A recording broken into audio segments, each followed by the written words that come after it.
खुली तो रोज की तरह मेरी उम्मा नाना के कमरे से रोती हुई बाहर निकल रही थीं। मैं उन्हें देखकर हैरान हुई। उनकी आंखें इस बात की गवाही दे रही थीं कि मेरी उम्मा पूरी रात जागती रहीं। ऐसा रोज होता था। अब मुझे अपनी उम्मा के लिए परेशानी होने लगी थी। वो इस हालत में क्यों निकली थीं? वो नाना के कमरे में जाना क्यों नहीं छोड़ देती थीं? आखिर नाना ऐसा क्या कहते थे या ऐसा क्या करते थे कि मेरी अम्मा इस हाल में होती थीं? मेरी उम्मा नाना की बीमारी के बाद से रात को उनके कमरे में सोने लगी थीं, मगर हर सुबह रोती हुई बाहर निकलती थीं। ये बात मुझे रोज परेशान कर रही थी। आखिर ऐसा क्या होता था कि मेरी उम्मा हर सुबह रोकर निकलती थीं और हर रात चाहकर भी वहां सोने चली जाती थीं? मैंने कई बार उम्मा से पूछने की कोशिश की, मगर मेरी उम्मा मेरी बात टाल देती थीं।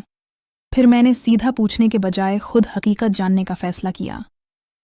एक शाम मैंने उम्मा को बहाने से किसी काम के लिए पड़ोस में भेज दिया और खुद जाकर नाना के कमरे में सो गई।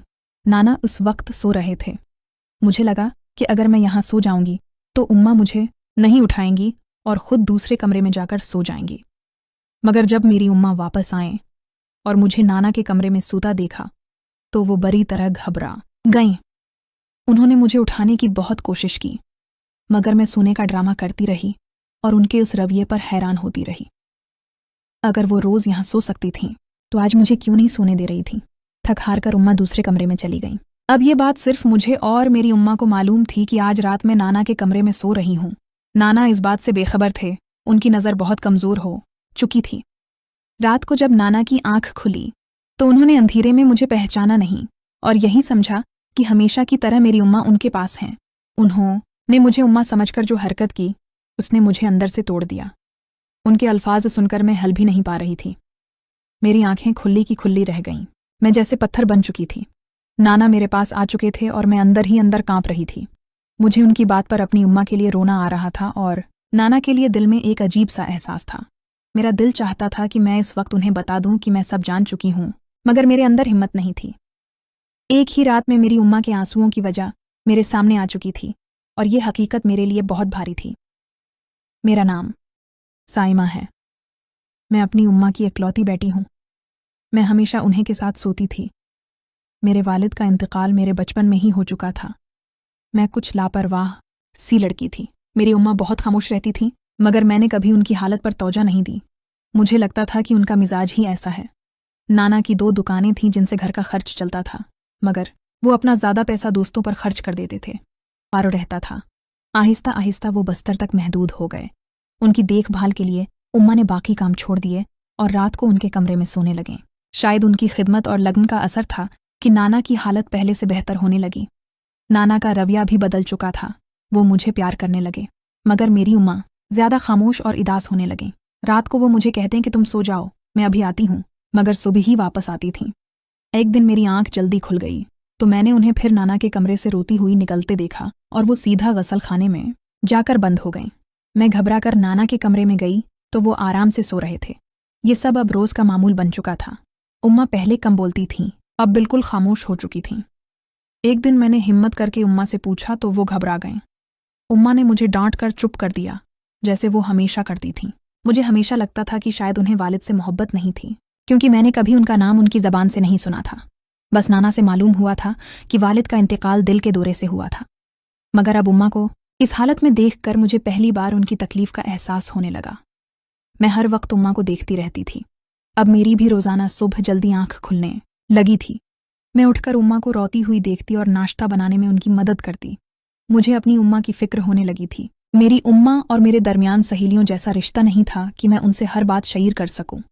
ये फासला हमेशा से हमारे दरमियान मौजूद था और ये फासला भी उम्मा ने खुद बनाया था। मैंने कई बार इस फासले को ख़त्म करने की कोशिश की, मगर मेरी उम्मा मुझे ऐसा करने नहीं देती थी। मुझे अपनी उम्मा से बहुत शिकायत थी, मगर इस वक्त मुझे ये उलझन सुलझानी थी कि आखिर उम्मा हर सुबह नाना के कमरे से रोती हुई क्यों निकलती हैं। एक दिन मैंने सोचा कि उस मामले की हकीकत खुद जानने की कोशिश करूं। मैंने शाम के वक्त बहाना बनाकर अपनी उम्मा को पड़ोस के घर भेज दिया और खुद जाकर नाना के कमरे में सो गई। इम्मा रात को वापस आए तो मुझे वहां देखकर घबरा गईं।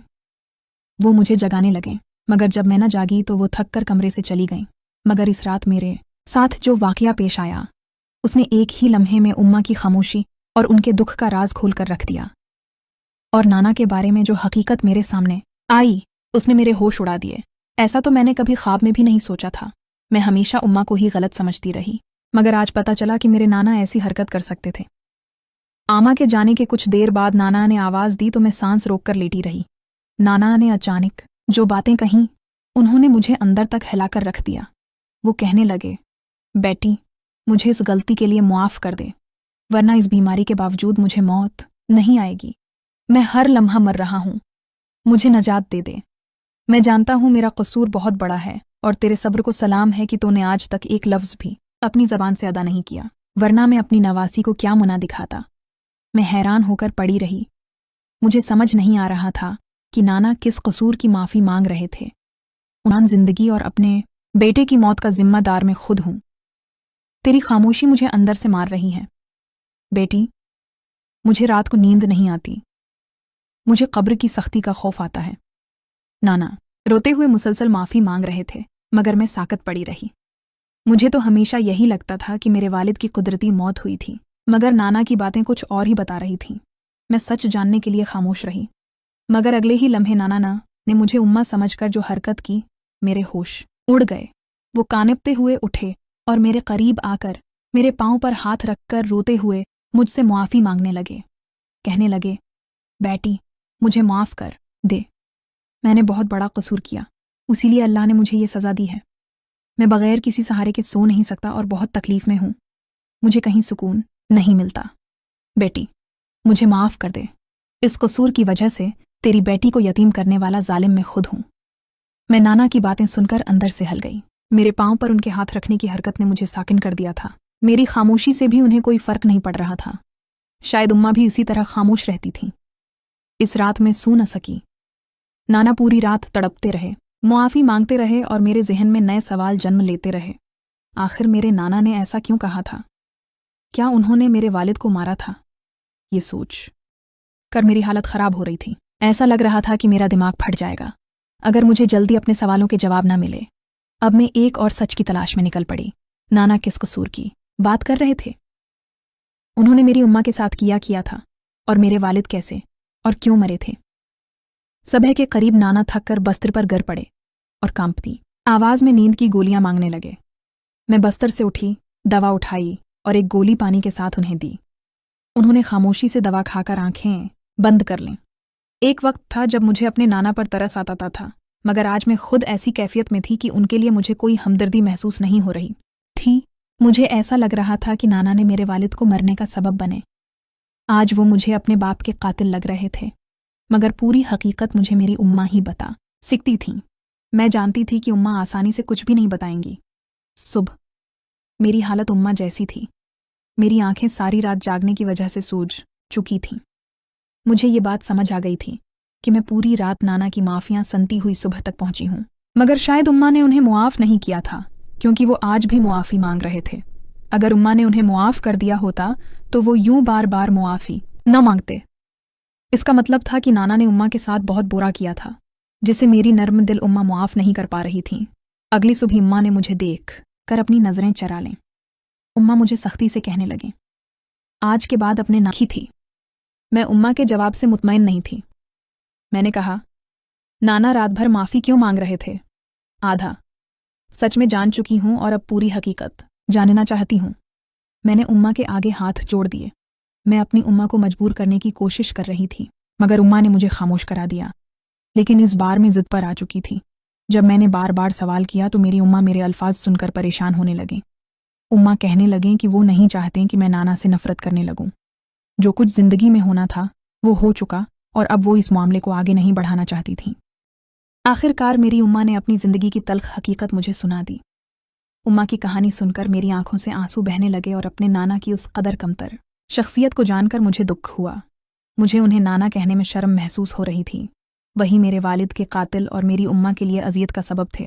अम्मा की बर्दाश्त और सब्र ने उन्हें जीते जी मार दिया था। अम्मा ने बताया कि उनकी और मेरे वालिद की पसंद की शादी हुई थी। दादी जिंदा नहीं थीं और मेरे नाना हमेशा अपनी चचाजाद भतीजी की शादी अपने बेटे से करना चाहते थे। वो भतीजी उन्हें के घर में रहती थी और वो चाहते थे कि वो हमेशा उनके साथ रहे, मगर मेरे वालिद ने मेरी अम्मा से शादी करने का फैसला किया। मेरे वालिद की ज़द और झगड़ों की वजह से तंग आ कर मेरे नाना को आखिरकार झुकना पड़ा। उन्होंने मेरे माँ बाप की शादी कर दी मगर शुरू से ही नाना ने कभी मेरी उम्मा को अपनी बहू तस्लीम नहीं किया। वो उन्हें हर वक्त बहाने बनाकर जलील करने की कोशिश करते, मगर मेरी उम्मा मेरे वालिद की खातिर सब कुछ खामोशी से बर्दाश्त करती रहीं।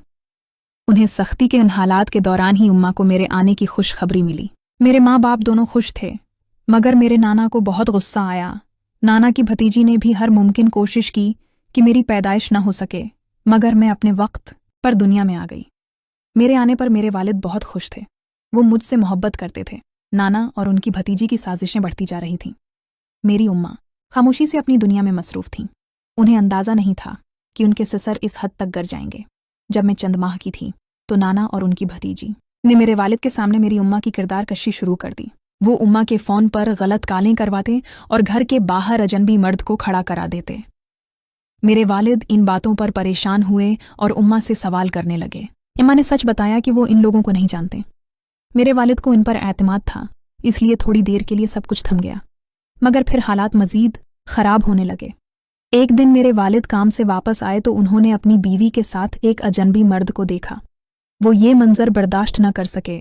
इन्हें दिल का दौरा पड़ा और वो इस दुनिया से रुखसत हो गए। मेरे वालिद ने मेरी उम्मा को घर से निकालने के बजाय खामोशी से दुनिया छोड़ दी। घर में कोहराम मच गया। इम्मा बार बार सदमे की वजह से बेहोश होने लगे। मेरे वालिद के इंतकाल के बाद नाना पर सख्तातारी हो गया। वो अपने बेटे की मौत का सदमा बर्दाश्त नहीं कर पा रहे थे। उनका ज़मीर उन्हें अंदर से मलामत करता रहा। उनकी भतीजी भी ज़हनी तौर पर मुतासिर हो चुकी थी, लेकिन मेरी उम्मा खामोश और बिल्कुल तन्हा हो चुकी थी। वक्त गुजरता गया। नाना ने उम्मा को उनके हाल पर छोड़ दिया और अपनी भतीजी की शादी एक अच्छे घर में कर दी। मगर सबसे ज़्यादा नुकसान मेरी उम्मा का हुआ। मेरी उम्मा जवानी में बीवा हो चुकी थी। नाना को अपनी बीमारी के दिनों में अपने किए पर शदीद नदामत होने लगी। उम्मा ने उनकी बीमारी में उनका ख्याल रखकर अपने सब्र और मोहब्बत का सबूत दिया। अब नाना रोज़ाना मुआफ़ी मांगते हैं, मगर मेरी उम्मा उन्हें मुआफ़ नहीं कर पा रही।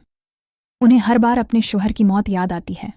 आमा ने कहा, बेटी, मैं चाहती हूँ कि मैं उसे मुआफ़ कर दूँ, जो मौत के करीब खड़ा अपनी ज़िंदगी के आखिरी दिन गुन रहा है, मगर मैं खुद को इतना बड़ा दिल रखने के काबिल नहीं समझती।